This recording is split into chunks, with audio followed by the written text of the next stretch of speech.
Hello students, मेरे YouTube channel education highway पर आप सभी का स्वागत है। आज हम लोग जो रचना पढ़ने जा रहे हैं वह एक कविता है जिसका शीर्षक है माउंटेन एंड स्क्वायरल।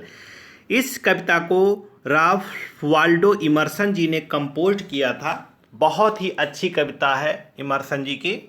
इस कविता के माध्यम से कवि जो है समाज को ये शिक्षा देना चाहता है कि यह समाज सभी लोगों को मिला करके बना है। इस संसार की रचना छोटे बड़े हर चीज़ को लेकर के हुई है। सबका अपना अपना महत्व है। इस कविता को फिलॉसफी पूर्ण कर दिया इन्हीं बातों को बताते हुए। कविता को आगे बढ़ाते हुए इमर्सन जी माउंटेन और स्क्वायरल के डायलॉग्स को पेश करते हैं, प्रस्तुत करते हैं, प्रेजेंट करते हैं और अपनी बात को समझाने का बड़ा अच्छा इनका तरीका होता है जो दर्शन से पूर्ण है। आइए पढ़ते हैं। The mountain and squirrel had a quarrel. A quarrel happened between mountain and squirrel.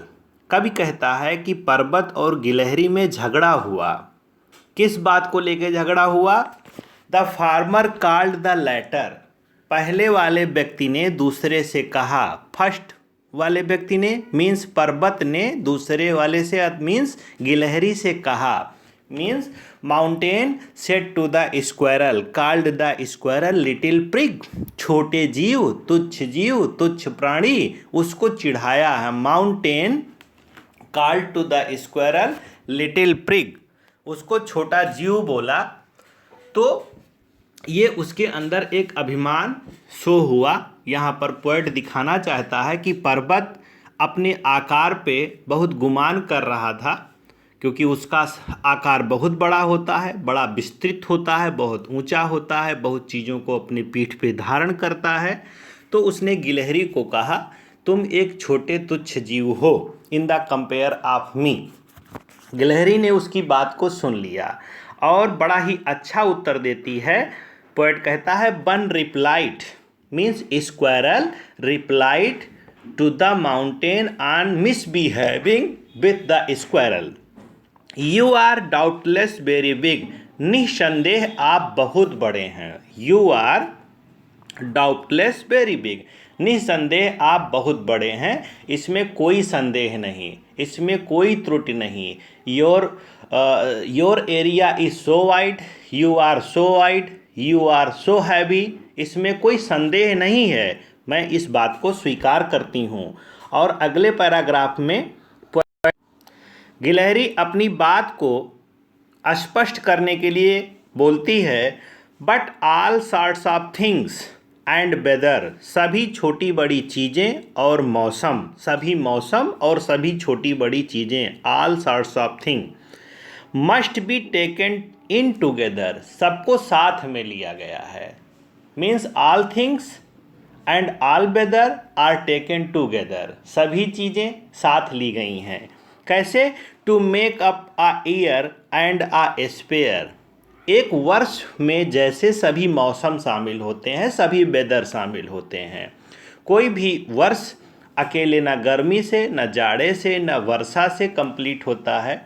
जैसे एक साल में, एक वर्ष में सर्दी, गर्मी, वर्षा, ठीक है, वसंत, हेमंत, शिशिर ऋतुएं होती हैं, तब जाकर के एक वर्ष होता है। ऐसे इस संसार की रचना भी छोटे बड़े सभी जीवों को लेकर के हुई है।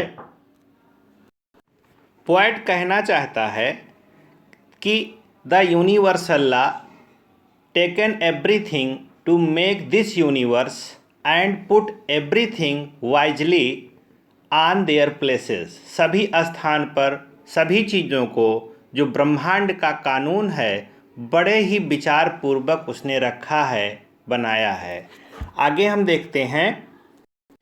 गिलहरी के माध्यम से कवि कहना चाहता है and I think it no disgrace.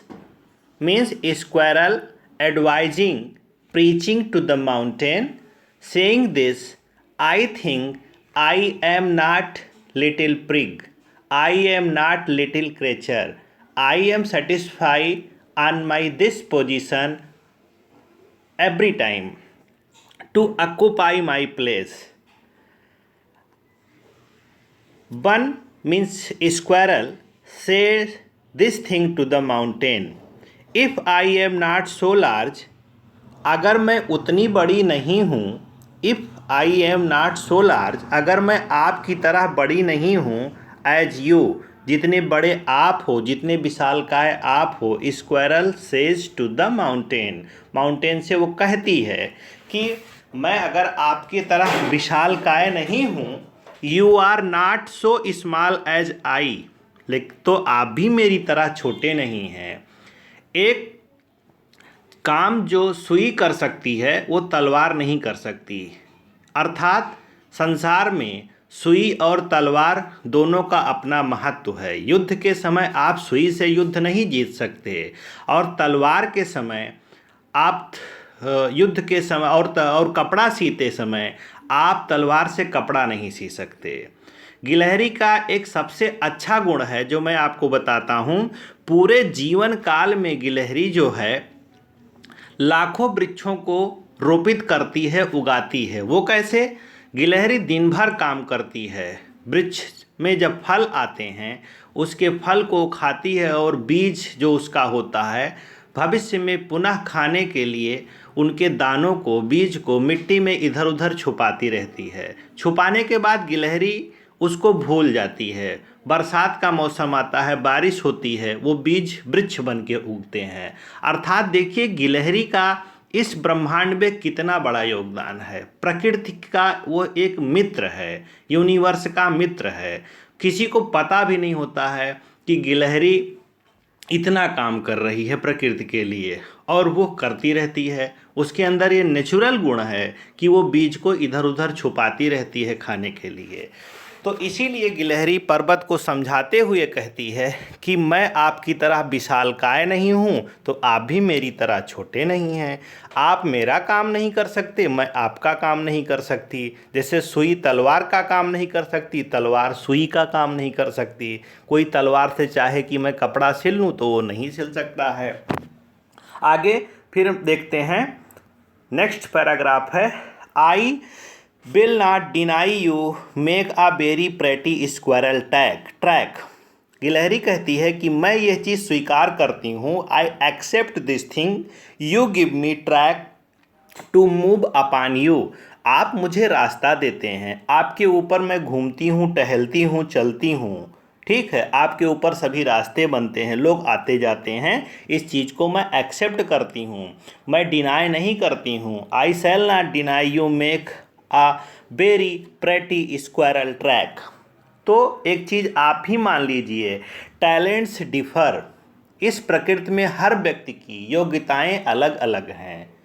अगर आप ट्रैक बनाते हो तो मैं भी कुछ करती हूँ। वो बोलती है, all is well and wisely put. कुदरत ने सभी चीज़ों को बड़े अच्छे ढंग से समायोजित किया है इस ब्रह्मांड में, इस दुनिया में। ऑल इज वेल, सब अच्छा है, और वाइजली पुटेड है।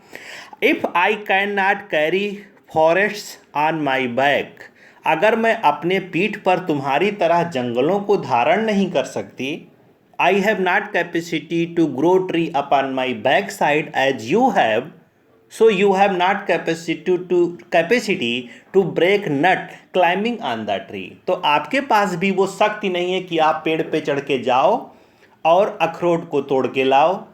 तो आपकी अपनी क्वालिटी है, मेरा अपना गुण है।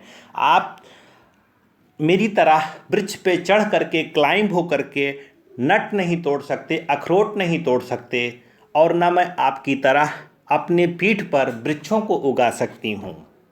नाइदर यू कैन क्रैक नट। यहाँ पे आखिरी लाइन है इस कविता की। तो इस कविता के माध्यम से बड़ा अच्छा कवि ने समझाया है कि किसी को भी अपनी पोजीशन का, अपनी चीज़ का घमंड नहीं करना चाहिए। कुदरत से बड़ा कानून कोई नहीं जानता, और कुदरत से बड़ा न्यायी कोई नहीं है। वो सारी चीज़ों को वाइजली पुट करके रखता है। थैंक्स ऑल ऑफ यू, धन्यवाद।